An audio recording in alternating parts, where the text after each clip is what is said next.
I think the right to freedom of religion is probably the right that now is one that's becoming endangered.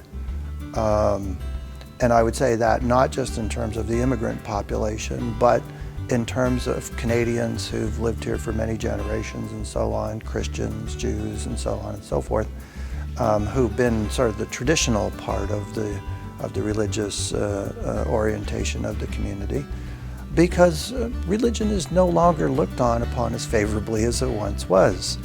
And so people who still hold deeply held religious beliefs, I think, feel sometimes, well, they can't speak their minds because they're accused now of discrimination, because their religion says, well, we're not in favor of this or we're not in favor of that.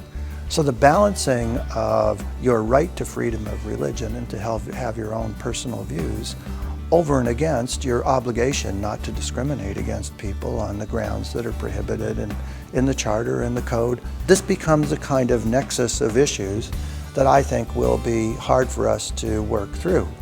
And so while we want to protect the rights of the Muslim population and the Muslim community to their religious views, at the same time we want to ensure non-discrimination. That's not always going to be easy.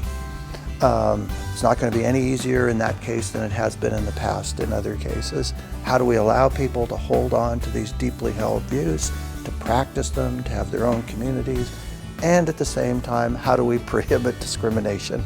Where do we draw those lines? I think that will be a very pressing issue in the coming years.